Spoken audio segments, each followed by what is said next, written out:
The two straight elevators, the 301 and the 304, are used for extraction of teeth and roots.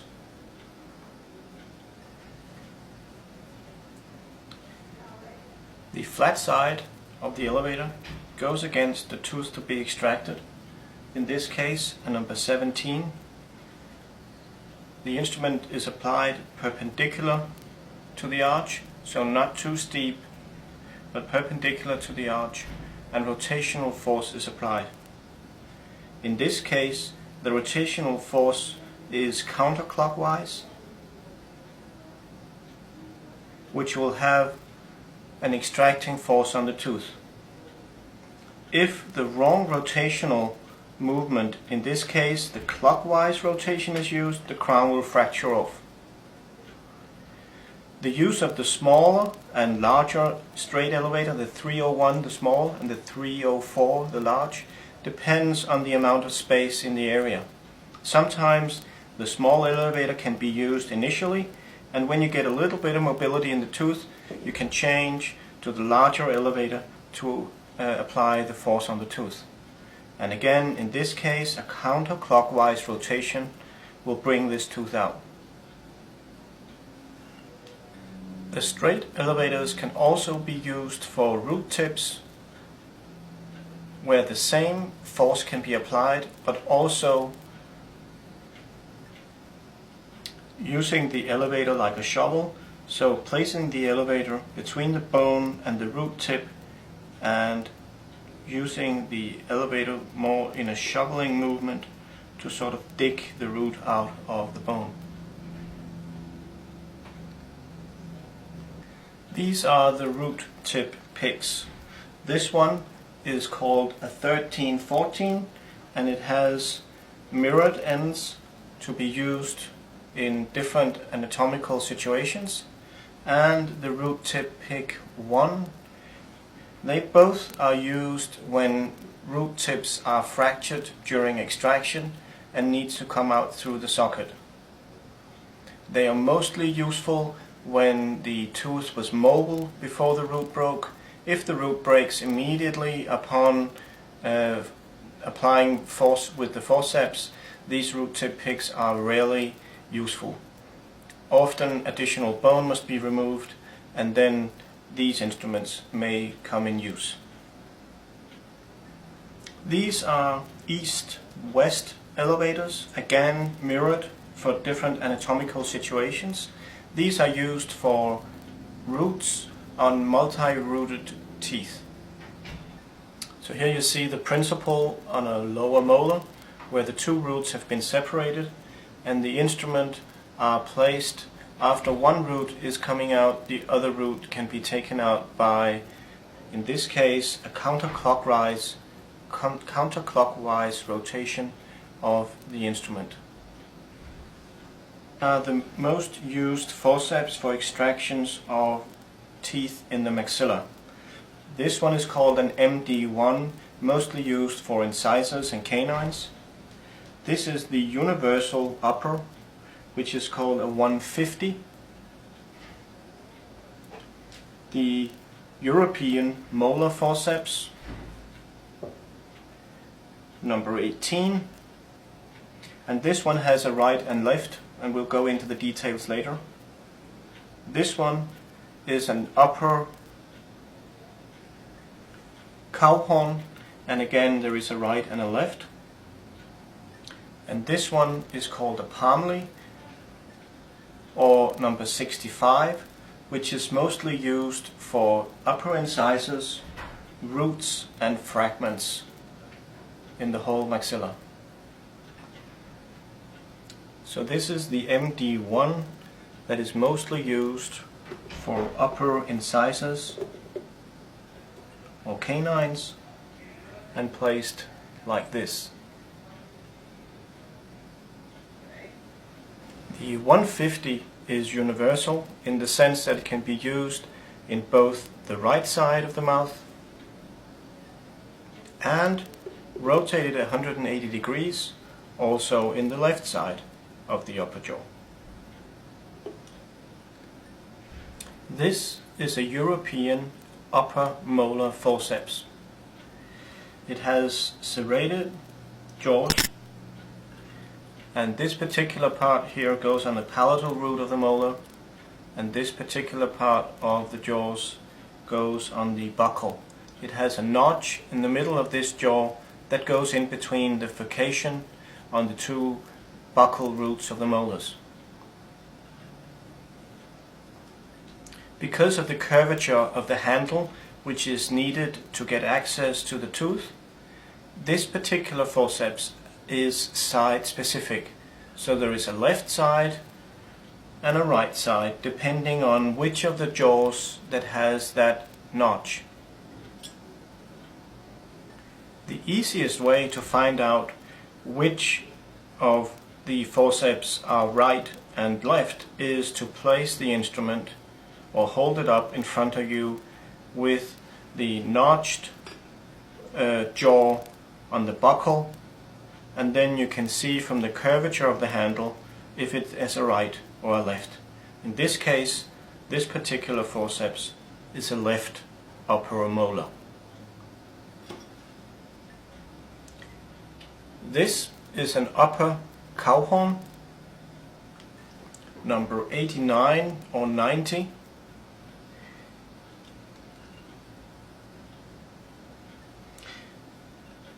The cow horn has a pointy jaw that goes in the furcation between the two buccal roots of the upper molars, and a curved jaw that goes onto the palatal root.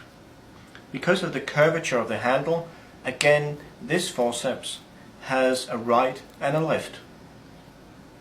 The upper molar right is number 89 and the upper molar left is number 90. The cow horn is used when the crown is destroyed or broken or is likely to break, because this forceps engages mostly on the palatal root and the buccal furcation and doesn't lean so much on the crown itself as the previous upper molar European forceps. So these are the mostly used forceps for extraction of mandibular teeth. The universal lower, the 151, the ash or 233 for lower incisors, and very good for broken roots or root tips. The 13 Euro style for incisors, canines and premolars. The 22 for mandibular molars. The 23 cow horn for mandibular molars with destroyed crowns, and the 79 for wisdom teeth, lower wisdom teeth. So this is the 151, the universal lower forceps that can be used to extract virtually any mandibular teeth.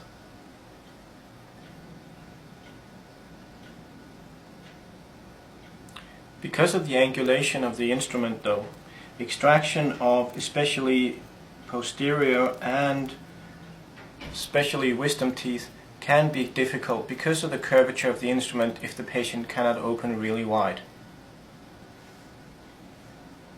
The ash or 233 forceps can be used for mandibular incisors and for root tips or roots in the mandible. The Euro style 13 with jaws that are curved on both sides with no notches. This forceps is for mandibular incisors, canines and premolars, but not for mandibular molars. Where the Euro style 22 is used, the Euro style 22 has notches on both jaws that go in the buccal and lingual furcation of the mandibular molars. Because of the direction of the handle of the instruments, the Euro style 22 molar forceps may be difficult to use on wisdom teeth, which is where the 79 forceps comes in very useful. Because of the angulation of the beaks of the instrument, this instrument can be used to extract mandibular wisdom teeth without the necessity of the patient to open very wide.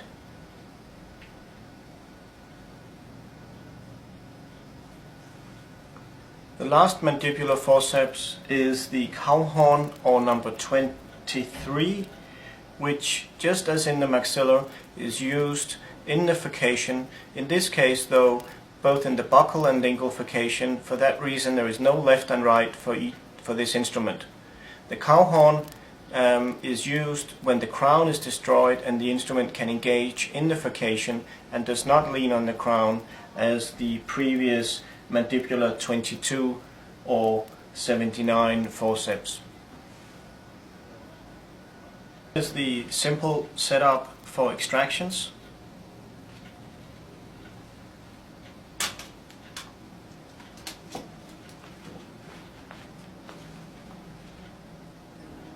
And the cassette contains a needle holder in the lid, suction, and the rubber for mounting the suction onto the unit, syringe, scissors, and the two straight elevators, the 304 the big one and the 301 the smaller elevator, and a bone file to smoothen sharp edges of bone after extraction, the surgical curette for removing cysts and other soft tissue after extraction, the root tip pick number 1 and the 1314 root tip pick, the periosteal elevator, and a mirror. This is the kit for complex surgical extractions.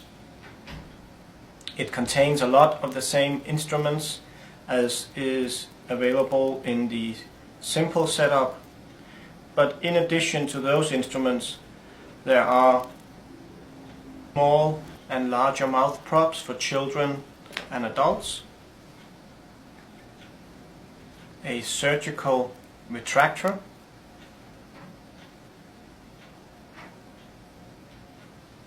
to retract soft tissue and a soft tissue flap, to the surgical retractor available in the surgical complex kit. We also have a retractor called Minnesota, which can be used both for flaps or to hold cheeks. A handle for a scalpel blade. The blade itself is not included in the kit. A hemostat for holding on to soft tissue, for removing soft tissue remnants after surgical extractions, and a rongeur for removal of sharp bony edges or recontouring as part of an alveoloplasty. This instrument is also quite useful for extracting small root tips or holding on to teeth after they're very loose just before removing them. And some 2x2 gauze and a cup for sterile saline to use when drilling in teeth and or bone. And that concludes the review of instruments and forceps for surgery. In